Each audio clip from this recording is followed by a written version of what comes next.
तो भाई क्षत्रिय समाज और उसके साथ साथ दूसरी बरादरी का कैसे इतिहास चुराया जाता है कुछ लोगों द्वारा, हम आज उसकी पोल खोलने वाले हैं।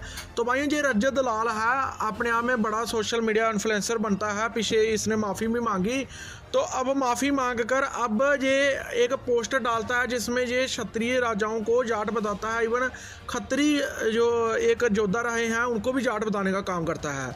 तो भाई इसने 5-6 योद्धाओं का नाम लिया है, ये सभी के सभी इनमें से कोई भी जाट नहीं है। पहला बात करें तो सूरजमल के जो वंशज हैं अभी राजकुमार हैं जो इस वक्त बैठे हुए हैं, जो कि भरतपुर में, छोटी सी रियासत है भरतपुर, जो जागीर मिली थी, जो राजस्थान में 20 से ज़्यादा रियासतें सब क्षत्रियों की है, वो छोटी सी है बीच में से। तो उसके जो राजकुमार हैं अनिरुद्ध, वो अपने को करौली के जादों राजपूत महाराजा के वंशज मानते हैं, जिन्होंने जाट लड़की से शादी कर ली थी तो उनका वंश अलग हो गया, तो वो खुद को अभी भी राजपूतों का वंशज मानते हैं। दूसरी बात करें अनंगपाल तोमर पूरी दुनिया में लाखों में क्षत्रिय हैं। जाटों में तोमर नाम का कोई गोत्र ही नहीं है।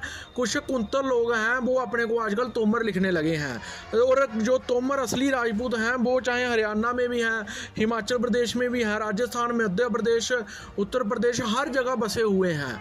दिल्ली के पास ही 60-84 इलाके में 84 गाँव हैं, आगरा में 42 गाँव हैं, दिल्ली के पास ही भिवानी में 84 गाँव हैं, इसके अलावा फरीदाबाद दिल्ली में भी गाँव हैं।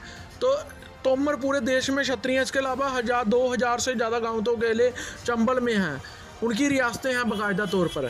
तो तोमरों का तो वो है नहीं। अनंगपाल तोमर के नाती थे चौहान, पृथ्वीराज चौहान, तो चौहान जो गोत्र है वो जाटों में है ही नहीं, तो अनंगपाल तोमर को भी इन्होंने अपना बना लिया।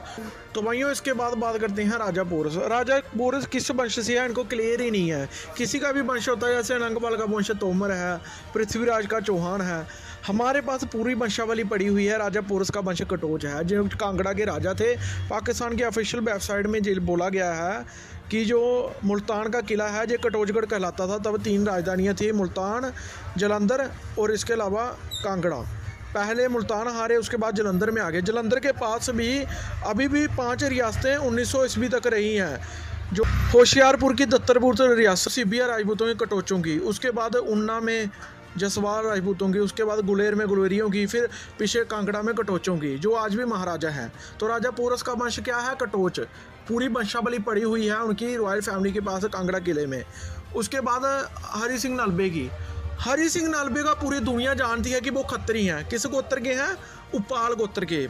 इनके पास कोई गोत्र है कि कौन से गोत्र के वो हैं, जाट हैं? है ही नहीं, फिर भी उनको बना दिया। देखिए अभी कनिष्का कुषाण को कुछ सालों तक गुज्जर उसको अपना पूछते रहे हैं और वो उनकी मूर्तियां में लगवा चुके हैं। पहले ये क्लियर कर लो कि वो गुज्जर हैं या जाट हैं, क्योंकि गुज्जर उनको अपना बता रहे, जाट अपना बता रहे। तो उन्हें, मुझे तो लगता है उन दोनों में से कोई नहीं है, वो सिर्फ कुषाण है। तो इन चारों योद्धा में कोई भी नहीं है, ये 5 बताए कोई भी जाट नहीं है। उसके बाद बात करें रणजीत सिंह का कोई वंश क्लियर ही नहीं है। सांसी लोग बोलते हैं कि हम ये सांसी हैं, और सांसी अपने को भट्टी राजपूतों से निकला हुआ मानते हैं। तो फिर इन सब योद्धाओं में से कोई भी नहीं है, और कैसे इतिहास चुराया जा रहा है। आप सभी देखो कि सोशल मीडिया पर कैसे झूठा प्रोपेगेंडा फैलाया जाता है। चाहते हैं कि हम आगे भी ऐसे ही सिर्फ अपनी कौम के लिए आवाज़ उठाते रहें, जो कि मेरे लिए सबसे पहले अपनी कौम है। तो आप हमें नीचे दिए हुए जो QR कोड है, आप सभी स्कैन करके आप सभी इसको हमें जितनी सपोर्ट कर सकते हैं, किसी से 20, 50, 100, 500 जितना भी आपसे होता है, और हम ऐसे ही क्षत्रिय इतिहास पर वीडियो बनाते रहें। आप इस QR कोड के स्क्रीनशॉट ले सकते हैं। सभी भाइयों को जय देव, जय माँ भवानी और जय शाता।